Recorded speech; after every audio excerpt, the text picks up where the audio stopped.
చాలా ఇబ్బందులు ఎదుర్కోవాలి. అన్ని మతాల వారు వారి వారి మతాలను గౌరవించు వారు వారు ఐక్యతగానే ఉంటున్నారు.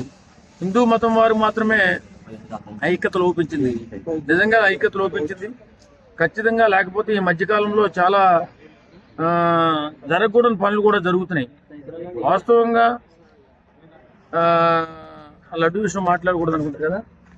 ఓకే సార్, అట్లాగే క్రిస్టియన్స్ పరంగా చూస్తే మిగతా దేశాల్లో హిందుత్వం పెరిగిపోతుంది. మిగతా దేశాల్లో ముఖ్యంగా మన దేశంలోనేమో హిందుత్వం తగ్గిపోతుంది అనే విమర్శలు కూడా వస్తున్నాయి. నిజమేనంటారు? అది నిజమే. పాశ్చాత్య దేశాల అలవాట్లు ఆచారాలకి ఎక్కువ అలవాటు పడిపోయి తర్వాత వారు ఏంటంటే డబ్బులు ఖర్చు పెడతారు. వారి మతాలని అభివృద్ధి చేసుకోవడానికి డబ్బులు ఖర్చు పెట్టి ప్రలోభాలు పెట్టి ఏదో రకంగా వారి మతంలో మార్చుకోవాలనేటటువంటి ఆలోచనలో వారు ప్రయత్నాలు చేస్తూ ఉన్నారు.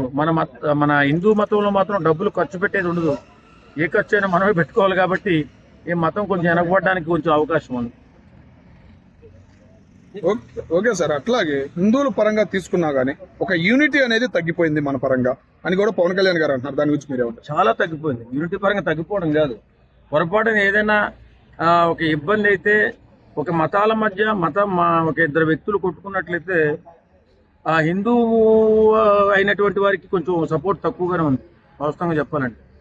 ఎందుకంటే మనకెందుకులే వారు వారు వారు వారు వారు మాట వారు ఆ మతం జోలికి ఎందుకు పోవాలనే ఆలోచనలో ఉన్నారు తప్ప ఆ మతం వారు వచ్చి ఇష్టాంతరంగా దౌర్జన్యం చేస్తూ దుర్మార్గం చేస్తున్నా సరే పట్టించుకోకుండా ఉన్నారు. కాకపోతే ఎప్పటికైనా బలంగానే అవుతుంది హిందూ మతం. పవన్ కళ్యాణ్ గారు చెప్పినట్టు కొంచెం జాగ్రత్తగానే ఉండాలి అన్ని విషయాల్లో హిందువులు. ఓకే సార్, అట్లాగే ఉత్తర భారతదేశం తీసుకుంటే యోగి గారు ఒక కంట్రోల్ చేస్తున్నారు, హిందూ మతానికి ఒక ఆదరణగా నిలబడ్డారు. సేమ్ అట్లాగే దక్షిణ భారతదేశం పరంగా పవన్ కళ్యాణ్ గారు ఇప్పుడు తిరుగుతున్న దేవస్థానాలకు కానీ ఇదన్నా కానీ ఒక హిందూ పరానికి ఒక నెంబర్ 1 అవ్వాలనే ఆలోచన ఉందా, లేదా ఏదైనా ఒక యూనిటీని తయారు చేయబోతున్నాడా దక్షిణ భారతదేశంలో అనే విమర్శలు వస్తున్నాయి. దాని గురించి ఉంటాయి. ఖచ్చితంగా హిందూ సాంప్రదాయాల పట్ల హిందూయిజం పట్ల చాలా నిబద్ధత ఉన్న వ్యక్తి పవన్ కళ్యాణ్ గారు. ఈవేళ భారతీయ జనతా పార్టీ ఇతన్ని గుర్తించడం కారణం కూడా